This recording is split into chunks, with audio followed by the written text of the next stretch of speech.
Hi, welcome to Yashu's ಪಾಕಶಾಲೆ. ನಾನಿವತ್ತು ಎಳ್ಳು ಚಿಗ್ನಿನ ಹೇಗೆ ಮಾಡೋದು ಅಂತ ನಿಮಗೆ ತೋರಿಸ್ಕೊಡ್ತಾ ಇದ್ದೀನಿ.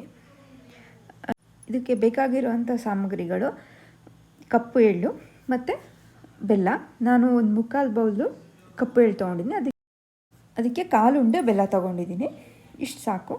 ಮತ್ತು ಒಂದು ಬಾಣಲಿನ ಬಿಸಿಗಿಡೋಣ. ಸ್ವಲ್ಪ ಬಿಸಿ ಆಗ್ತಿದ್ದಂಗೆ ತೊಗೊಂಡಿರೋ ಎಳ್ಳನ್ನ ಇದರಲ್ಲಿ ಹಾಕಿ ಹುರ್ಕೊಳ್ಳೋಣ.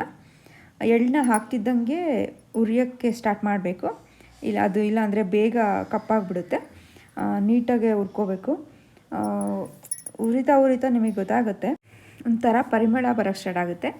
ಅದ್ರ ಜೊತೆ ಎಳ್ಳು ಪಟ ಅಂತ ಸಿಡಿಯೋಕ್ಕೆ ಸ್ಟಾರ್ಟ್ ಆಗುತ್ತೆ. ಆವಾಗ ನೀವು ಸ್ಟಾಪ್ ಮಾಡಬೇಕು. ಎಳ್ಳು ತುಂಬ ಆರೋಗ್ಯಕ್ಕೆ ಒಳ್ಳೆಯದು. ಇದ್ರ ಕ್ಯಾಲ್ಶಿಯಮ್ ಜಾಸ್ತಿ ಇರುತ್ತೆ. ಮಕ್ಕಳಿಗೆಲ್ಲ ತಿಂಗಳಿಗೊಂದ್ಸಲ 2 ತಿಂಗಳಿಗೊಂದ್ಸಲ ಇದೆಲ್ಲ ಮಾಡಿಕೊಡ್ತಾಯಿದ್ರೆ ಜಾಯಿಂಟ್ ಪೇನ್ಸು ಇದೆಲ್ಲ ಬರಲ್ಲ. ಮತ್ತು ಈಗ ನೋಡಿ ಹುರಿದಾಗಿದೆ. ಹುರ್ಕೊಂಡಿರೋ ಎಳ್ಳನ್ನು ಇವಾಗ ಮಿಕ್ಸಿ ಜಾರಿಗೆ ಹಾಕ್ಕೊಂಡಿದ್ದೀನಿ. ಅದು ಸ್ವಲ್ಪ ಹುರಿದ ತಕ್ಷಣ ಮಿಕ್ಸಿ ಮಾಡಬಾರ್ದು, ಸ್ವಲ್ಪ ತಣ್ಣಗಾದ್ಮೇಲೆ ಮಿಕ್ಸಿ ಮಾಡಬೇಕು. ಅದಾದಮೇಲೆ ಈಗ ತೊಗೊಂಡಿರೋಂಥ ಬೆಲ್ಲನ ಸ್ವಲ್ಪ ಸಣ್ಣಕ್ಕೆ ಪುಡಿ ಮಾಡ್ಕೊಂಡು ಹಾಕ್ಕೊತಿದ್ದೀನಿ. ಯಾಕಂದರೆ ಉಂಡೆ ಬೆಲ್ಲನೇ ಹಾಕಿದ್ರೆ ಗ್ರೈಂಡ್ ಮಾಡೋಕ್ಕೆ ಕಷ್ಟ ಆಗುತ್ತೆ. ಸ್ವಲ್ಪ ಪುಡಿ ಮಾಡಿ ಹಾಕ್ಕೊಂಡ್ರೆ ಒಳ್ಳೆಯದು. ಈಗ ಗ್ರೈಂಡ್ ಮಾಡಿದ್ದಾಗಿದೆ ನೋಡಿ, ಈ ಥರ ಗ್ರೈಂಡ್ ಮಾಡ್ಕೋಬೇಕು. ತುಂಬ ಫೈನ್ ಪೌಡ್ರ್ ಆಗೋ ತನಕ ಏನು ಮಾಡ್ಕೊಳೋದು ಬೇಡ. ಸ್ವಲ್ಪ ಎಳ್ಳು ಹಂಗಂಗೆ ಇದ್ದರೆ ತಿನ್ನೋಕ್ಕೆ ಸಹ ಚೆನ್ನಾಗಿರುತ್ತೆ. ಇದನ್ನು ಉಂಡೆ ಕಟ್ಟಿ ಮಕ್ಳಿಗೆ ಕೊಟ್ಟರೆ ಅವರು ಖುಷಿಯಾಗಿ ತಿಂತಾರೆ. ಇಲ್ಲ ಪುಡಿನ ಹಾಗೆ ಚಪಾತಿ, ರೊಟ್ಟಿ ಇದಕ್ಕೆಲ್ಲ ಸಹ ಹಾಕ್ಕೊಂಡು ತಿನ್ಬೋದು. ಮಿಕ್ಸಿ ಮಾಡ್ಕೊಂಡಿರೋ ಪುಡಿನ ಇದೇ ಬಾಣಲಿಗೆ ಟ್ರಾನ್ಸ್ಫರ್ ಮಾಡ್ಕೊಳ್ಳೋಣ. ಆಮೇಲೆ ಒಂದು ಸ್ವಲ್ಪ ಚೆನ್ನಾಗೆ ಕೈ ಆಡಿಸಿದ್ರೆ ಬೆಲ್ಲ ಎಳ್ಳು ಎಲ್ಲ ನೀಟಾಗಿ ಮಿಕ್ಸ್ ಆಗುತ್ತೆ.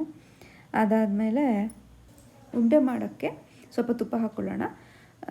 ಜಾಸ್ತಿ ತುಪ್ಪ ಎಲ್ಲ ಬೇಡ. ತುಂಬ ತುಪ್ಪ ಹಾಕಿದ್ರೆ ತುಪ್ಪದೇ ಒಂದು ಸ್ವಲ್ಪ ಎಸೆನ್ಸ್ ಬರ್ತಾ ಇರುತ್ತೆ. ಎಳ್ಳಲ್ಲೂ ಎಣ್ಣೆ ಇರೋದ್ರಿಂದ ಸ್ವಲ್ಪ ತುಪ್ಪ ಹಾಕ್ಕೊಂಡ್ರೆ ಸಾಕು. ಇದನ್ನು ಚೆನ್ನಾಗಿ ಮಿದ್ಕೋಬೇಕು. ಅಂದರೆ ತುಪ್ಪ ಮತ್ತು ಎಳ್ಳು ಬೆಲ್ಲ ಎಲ್ಲ ನೀಟಾಗಿ ಬೈಂಡ್ ಆಗಬೇಕು. ಆವಾಗ ಮಾತ್ರ ಉಂಡೆ ಕಟ್ಟೋಕ್ಕಾಗುತ್ತೆ. ನೋಡಿ ಈ ಥರ. ಆಮೇಲೆ ಈಗ ಸ್ವಲ್ಪ ತೊಗೊಂಡು ಈ ಥರ 2 ಬೆರಳಲ್ಲಿ ಹಿಂಗೆ ಕಟ್ಟಿದ್ರೆ ಚಿಕ್ಕ ಉಂಡೆಗಳನ್ನ ಮಾಡ್ಬೋದು. ಚಿಕ್ಕ ಉಂಡೆಗಳಾದರೆ ಮಕ್ಕಳಿಗೂ ತಿನ್ನೋಕ್ಕೆ ಈಸಿ ಆಗುತ್ತೆ ಮತ್ತು ಬೇಗ ತಿಂದುಬಿಡ್ತಾರೆ. ನೋಡಿ ಇಷ್ಟು ಎಳ್ಳು ಚಿಗ್ನಿ ಆಗಿದೆ. ನಾನು ಸ್ವಲ್ಪ ಪುಡಿನ ಜಾಸ್ತಿ ಮಾಡ್ಕೊಂಡಿದ್ದೀನಿ. ಯಾಕಂದರೆ ನಮ್ಮ ಮನೇಲಿ ರೊಟ್ಟಿ ಚಪಾತಿಗೆಲ್ಲ ಪುಡಿನೇ ಜಾಸ್ತಿ ತಿಂತಾರೆ ಉಂಡೆಗಿಂತ, ಅದಕ್ಕೆ ಅಂತ. ನೀವು ಮನೇಲಿ ಎಲ್ಲರಿಗೂ ಮಾಡಿಕೊಡಿ. ಎಲ್ಲರೂ ಖುಷಿಯಾಗಿ ತಿಂತಾರೆ. ಆಮೇಲೆ ನಮಗೆ ಹೇಳಿ. ಧನ್ಯವಾದಗಳು.